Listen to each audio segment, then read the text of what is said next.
with their 5th title in the last 16 years. Congratulations, San Antonio. Would you like to speak with the mayor? Do you have something to say before we get our topic started? This is all music to my ears. It's just music to your ears. Is it, sir? Yeah.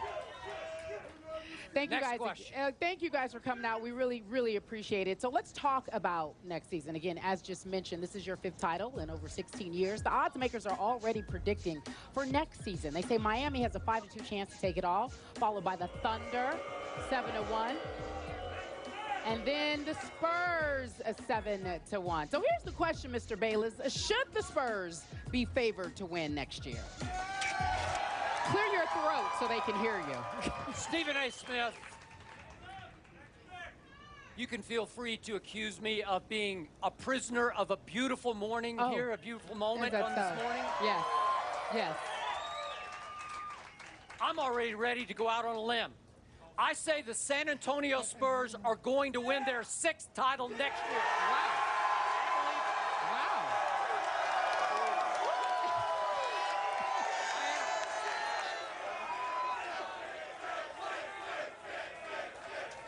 Thank you.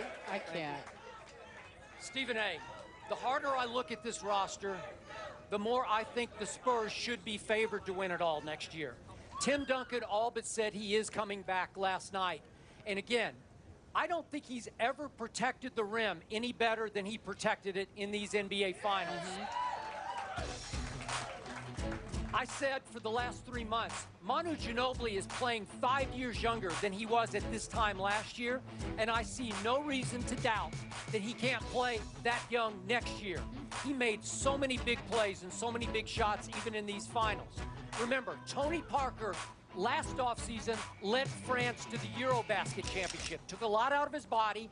He was nicked up all season long because of no offseason last year. He will have an offseason of rest this time going into next year. 2 key unrestricted free agents, Boris Diaw, who was key to this finals, and Patty Mills. I believe that they so love being a Spur and playing for Greg Popovich that they will figure a way to get those 2 guys back in the fold. 2 key pieces. And if they can figure that out, maybe they'll lose Matt Bonner. God bless Matt. He's been a great Spur. I assume he won't be back next year. But again, I think that R.C. Buford can finagle this roster around a 22-year-old Kawhi Leonard, who will only get better next year. I can see no reason why the Spurs shouldn't be favored to not only win the better West, but to win the NBA championship. Skip with the prediction. 6 titles. All right, back to back. I'm not going to disagree with you, but I'm not going to go as far as you went. I definitely think that the Spurs should be the favorites, but I think that you need to monitor 2 situations. The unrestricted status of both Boris Diaw and Patty Mills. You have to look at that and also look at the tree that San Antonio has created in terms of its tentacles, its branches. Budenholzer in Atlanta, Brown in Philadelphia, a guy like Patty Mills that's really shined in the Spurs system. You know, at some point in time, you've got to get your money too.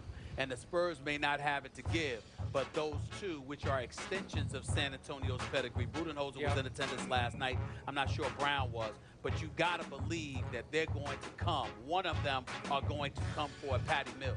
If you lose a Patty Mills, then all of a sudden the priority is to get a backup for Tony Parker.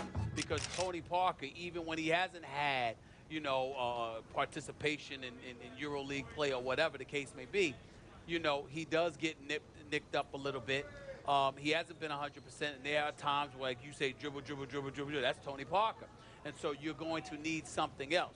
So even though I think that the San Antonio Spurs should be the favorites, I don't anticipate that Manu Ginobili is going to look as good next year as he did this year. I don't think he'll look any better at this age than he did this year. You just called him out again. No, you're going to pay for that. No, I'm not.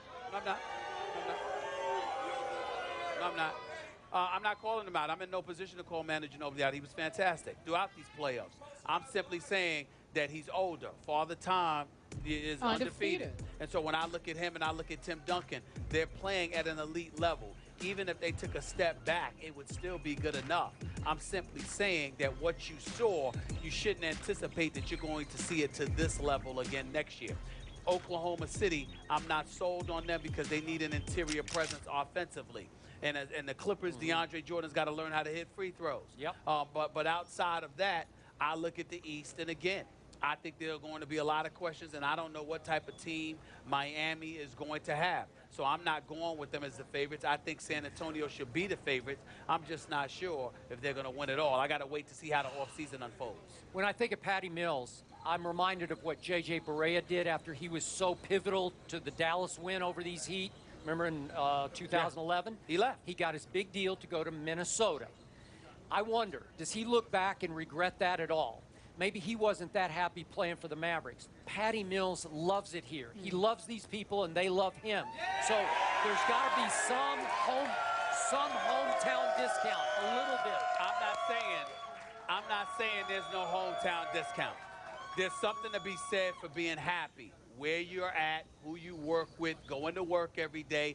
That's important. But you have to remember that there's a short window of opportunity for a professional athlete to make their money. And it's one thing for Tim Duncan to sit there and say, well, you know what? I'm going to make my $10.4 million. I'll exercise my player option. It's no big deal because he's made a lot of money over his career. The Manu Ginobili's and Tony Parker's, same thing, even though they've taken discount. A guy like Patty Mills, you're basically a role player that shined in a big moment. There's one opportunity for you to get your money, and it will never be better than it is today. He's got to get paid. So let's keep that in mind and just put that in perspective. Are you rooting for Patty to leave? No. He didn't. No. He didn't say that. You keep reaching. I'm Mayor. sorry. You know, what's pathetic about you reaching so much is that you really don't need to. You got all your people around you, and you still reach. You got your back up. You still reach. Got your back up. Still reach. Okay. It's the only place in America he'll hear this chant. Yes, Let him have it. We'll have it throughout the show. You guys talk about the Spurs future. There's somebody who can possibly give us some insight into that. He helped bring you guys one of the 5 titles you have. Spurs commentator, NBA champion.